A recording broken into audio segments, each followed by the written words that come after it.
Hello. Today's video, I want to talk about John 15:5-8. That verse is, I am the vine, you are the branches. If you remain in me and I in you, you will bear much fruit. Apart from me, you can do nothing. So I read this in my daily reading for my other channel. And I just want to talk about it. I want to talk about kind of what it means to me when it jumps out to me.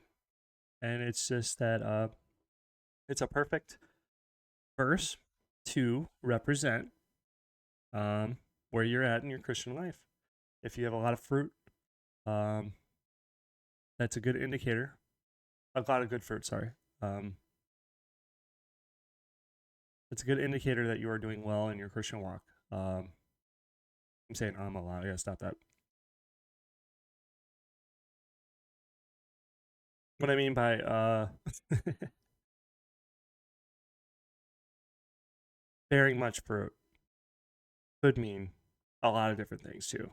I want to talk about it because it could mean a lot of different things. So if you have nothing going on, so if you feel like you're stuck in a cycle of nothingness, like where you can examine your life and you can't find much fruit. So let's define fruit. Fruit can mean a lot of different things. So my interpretation, I'm not trying to study for this. I'm trying to just like speak from the heart, speak from the spirit about it. And fruit to me, and forgive me if I'm wrong anywhere here, but I don't think that this is too off base. But fruit would be like joy, peace, patience, all those attitudes and moods. If you have a lot of fruit there, where it's like you have a lot of joy, you have a lot of patience, you have a lot of um, holiness, that would be one form of fruit. Another form of fruit would be like, how do your kids behave? Another form of fruit would be like, how is your relationship between you and your wife or your girlfriend or your parents, or how are your relationships at work? How are your relationships with your friends? That would be a lot of fruit. More fruit would be like, how's your monetary life? What's your material life like? How's your house? Is your house in order? Are you progressing? You know what I mean? Is there a lot of progression? That would be a fruit. So like, not getting hung up on not having money now, but are you gaining? Are you like for me? I've been struggling financially for like a while, and I was able to make ends meet for a while, but now we are finally like it seems like pulling ahead. We got very fortunate in some investments we made, but not even that, but like even the month to month, my income. I thought my income was gonna be a lot lower than it actually has been. So it's been pretty decent. Um, and like if we keep, if I keep, if we keep in God's will and keep in Jesus or whatever, it should continuously, get better. Um, and it's not saying that like bad events won't happen and stuff like that, but that will be another way for you to measure your fruit, which will be like, how are you able to handle tribulation, the tests of life? How much fruit are you bearing there? So like just keeping that in mind while I'm going to try to think about this verse all day too, John 15:5-8, is that I'm going to try to bring it up to my friend. I'm going to try to talk about it at least 5 times. That's going to be my goal, like 5 times a day. Um, and hopefully it comes up with more meaning than it does right now, even though I kind of feel the spirit coming out of me now. Like I feel a lot more confident talking right now, and I'm not saying as many filler words or stumbling as much, but that's like kind of like one of an indicator. So that'd be like one way for another way to measure fruit. So I feel like I'm hitting on something here, but it's like it's not a moment like today I have more money than yesterday and da da da. It's like a progression. Like, are you getting ahead? Are you progressing? Are you moving forward? Uh, it's not. Are you a millionaire?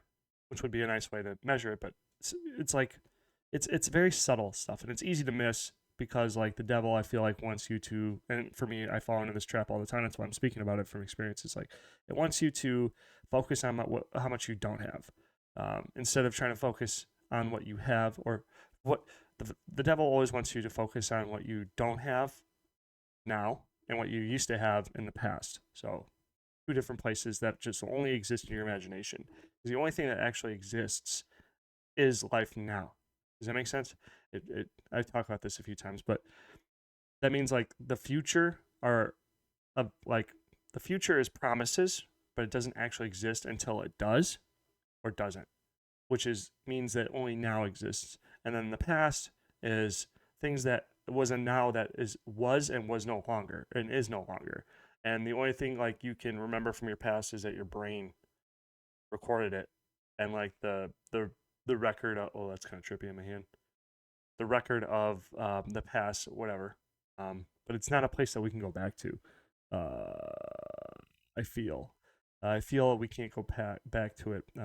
Like the way that life manifested itself, at least until somebody figures out time travel. But I don't think that's possible in our plane. I feel like the cycle starts and then it goes until it's done, because like it's not just reorganizing. I don't even know. I don't even want to go there because now I feel like I'm in like deep ocean when I talk about that stuff. But I think it's just in the sake of what we're talking about now. The devil always wants you to think about. So time aside, the devil wants you to always think about what you had and don't have now, and what you don't have in the future that you can't get.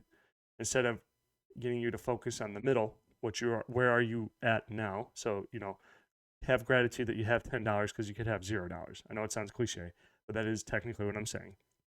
So then you'd measure your fruit. Okay, I have $10. Thank you, Lord, for that $10. And thanking the Lord and the gratitude and stuff like that. How that ties in is like we want to have gratitude for what we have, even if you just want to have gratitude about it. But it's more about taking a mental note of what you do have, because it's a focusing mechanism where if you focus on what you have, then you'll have gratitude for it, and then you can then, from paying attention to what you have, you can start to measure, are you getting more or are you not? So then by measuring that, the devil doesn't want you to get to, like, I can interpret that from this, is that the devil wouldn't want you to do that because it doesn't want you to know if you're in Jesus or not. Okay? Because if you are staying the same or going down from what you have, then you could say, oh my gosh, I'm not in Jesus.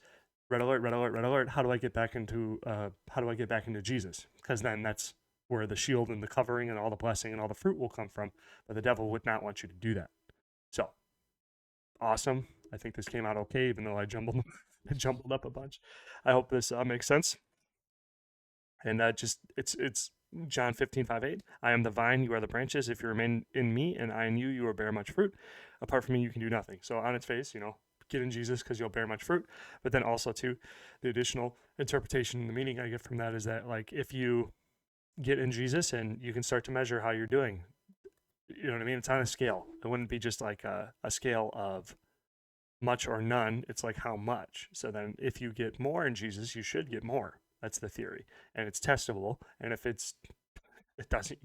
if you get less from being more in Jesus, then that would be a pretty good argument against Christianity. But I think, based on everything I've done in my life, the more I've gotten into Jesus, more serious about Jesus, financial blessings out the butt. Homeowner, property owner. I have my house and a property. When I bought my house, I got it at a low interest rate, 3%. And I'm not trying to brag. I'm just trying to say these are blessings from God. And then right after I bought it for 150 or 140, the housing pump happened, the bubble. But now my house gained like $30,000 to $40,000 in equity. Plus, then like I bought Bitcoin back when it was like nothing, and I don't know, like all this other shit. I don't know, a bunch of other stuff. Take my word for it. God bless you. Have a great day. John 15:5-8.